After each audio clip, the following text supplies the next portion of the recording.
So I think last time we got together, you doing what, 6 months? It's been a little while. It has, yeah.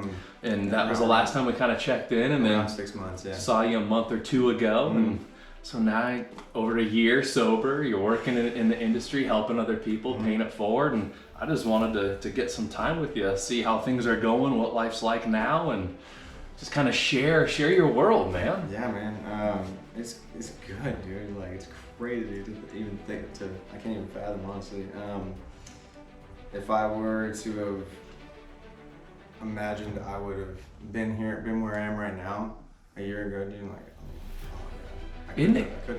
Isn't that crazy? When we're in the thick of it, when we're in the pain, when we're in just the crap, we can't see that far. And so most of the time it's like, okay, a year from now, here's what's possible. Most people are like, there's no way. And here you are, you're out looking back going, I did all that?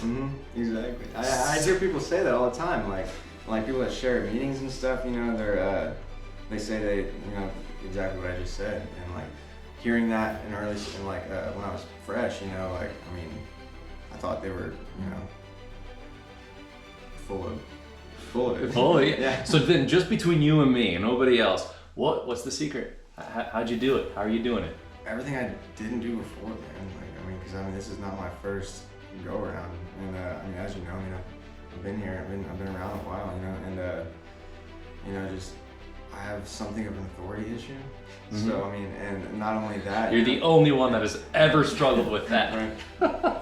Not only that, you know, but like, I always just, you know, I'm too stubborn, you know. I always think I can do it my way, and just kind of tweak it a little bit and like figure out something else just to kind of skate by and not put in actual work, you know. So how were you able to help deflate the ego enough to actually take advice, take direction? Because I know that's so tough. There's just simple thought, like, what do I have to lose?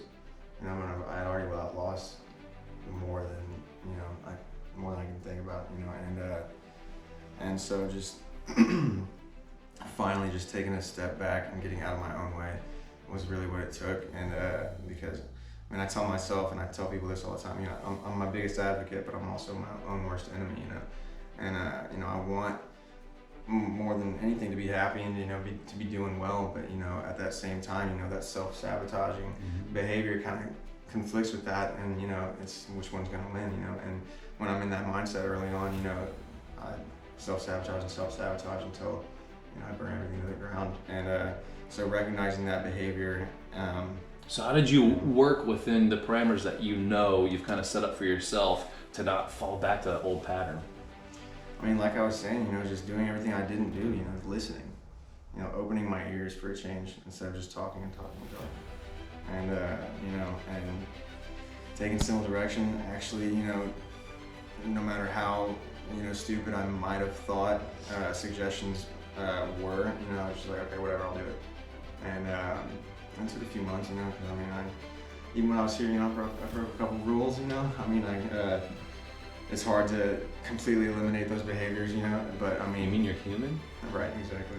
And but as time went on, you know, those mistakes started to decrease. And I'm not saying I still don't make mistakes, you know, of course, but you know, as far as those self-defeating behaviors, you know, I'm pretty good about it now. You know, I know what works for me, and I know what's gonna increase my chances to succeed. So. Yeah, it's one of the key strategies that I see, not only for myself, but in other people that are really looking to pursue this whole ideal of a worthy life, a life worthy of a calling, and that is just this brutal sense of honesty every single day, and being able to look within. Because for some reason, as human beings, we tend to look outside, right? Like, I don't like the way you made me feel, so you leave and I'm okay. It's kind of like, well, what didn't I like about myself? Right. Once I look internally, have that conflict, really pull that mask off, look at the truth, then I'm able to engage in much healthier behavior. One of the best shares that I've heard, a guy said that, he said, every single day I wake up, there is this part of me, this little guy that just wants to destroy everything I've created. So I have to set up literally a set of parameters, a set of guidelines, a set of rules that I have to adhere to, because when I don't, this guy takes over and wrecks everything that I've been building day by day by day. So as long as I live within, hey, here's the rules, they're non-negotiables, I'm okay. And this guy's built a ton of businesses and been doing just amazing things in life. It's kind of like, I like that. Because I think we can all identify this part of us just for some reason wants to burn everything down and just screw us up. Yeah. I mean, I can totally identify with that. I'm used to that. You know, I'm used to just not. I'm used to just kind of just throwing everything away. You know, because I'm, in a way, you know, when I'm in that mindset, I don't feel like I deserve success. I don't feel like I deserve happiness. You know, I don't feel like I deserve sobriety. And you know, it took a lot of, you know, therapy, and a lot of, you know, just, you know, conflicting thoughts, you know, and to finally just, you know, realize my worth, and that, you know, I may have made mistakes and, you know, been like beat myself down, you know, but I mean, if other people can do it, why not me? So how were you able to do that work to get through that level of forgiveness that it takes? I mean, forgiving myself for all the things is I mean, I still struggle with, you know, I mean, but I mean, it's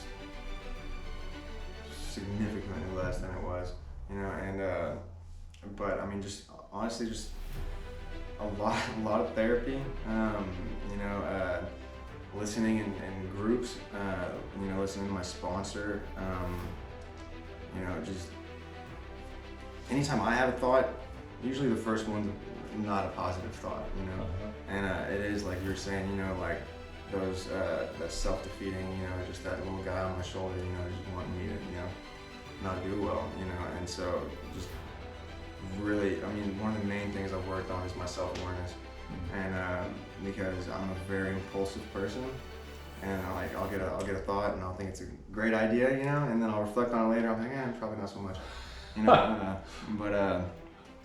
But yeah, I mean, just, I mean, God, therapy, listening, I mean, and just continuing to work on myself on a day-to-day basis.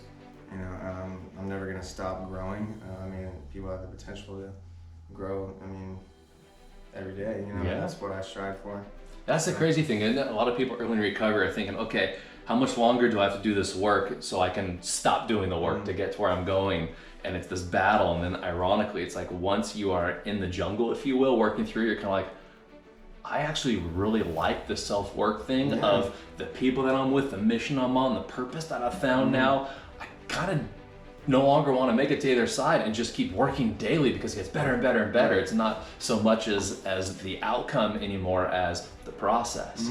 And it's so weird how that flips, where in the beginning it's like, just give me the outcome. I don't want to do the process, and it flips. Did you find that? Oh yeah. And the more, you know, the more I get back, I'm not talking about material stuff or anything, like, I mean, like relationships, and, you know, just like, I mean, I can speak to my family now, you know what I mean? It's crazy. It's insane, you know, and just everything that I thought was not fixable, you know, I mean, I've chipped away at, you know, bridges that I thought were completely just destroyed, you know, I mean, are starting to be mended, and, you know, it's crazy to think. It's amazing what consistency will do. Most of the time it's, I tried 3 times, forget it. It's like, well, what if I did it day after day, week after week, month after month, and now a year into it, going, holy cow, this stuff is working. Yeah. That is awesome, man. Well, I again, congratulations. Thanks, man. And thank you for being willing to come back in, doing a check-in and saying, I'm alive, I'm thriving, life is fantastic, it works. And thanks for letting us enjoy your growth with you, man. I appreciate it. It's awesome. I mean, I see sometimes, you know, I mean, I come back here a lot just to say hi to you. I mean, I love this place. So, I mean, yeah. Well, we appreciate it, and I'm stoked that you are working in the field now, helping other people, especially when we've done so much work. Just the empathy is so much bigger. It's kind of like, I get what you're saying. I've said what you said. I'm hoping you can hear me, and not just hear me, but hear me. Yeah. And they're like, yeah, whatever, Dylan. Okay, fine. And then the cycle continues until finally, like, remember you said this thing, man, that really helped. You're like, it kind of sounds like something that would help me. All right. And it's crazy because, like, clients that I have, you know, like, I see, I mean, I get it. So, I mean, I understand, you know, and it takes me back. I mean, especially, you know, working in detox, you know, I mean, like, good Lord, man, you know, like it takes me back and reminds me that I just don't ever want to be there again. It's humbling. Mm-hmm. You know, it's awesome, man. And just to be able to give back, you know, what's given me is just so rewarding. And that's the weird part. For some reason, there's a beautiful part to pain. Mm-hmm. And it's once you go through it and actually lean into it, you can look back and go, wow, I'm so glad I worked through that and don't need to go through that again. Mm-hmm. But now I have a deeper level of compassion, deeper level of empathy to work with those. But it's weird, if it wasn't for that pain, and I think this all the time, it wasn't for my pain when I was going through depression, all the crazy stuff, I'm like, would I be doing what I'm doing now at the level I'm doing, at the level that I continue to try to grow to help and have the biggest reach and impact as possible? It's like, actually no, that pain helped define who I am, as opposed to before it's just like getting out of the pain. So I hear you, man. Well, congrats.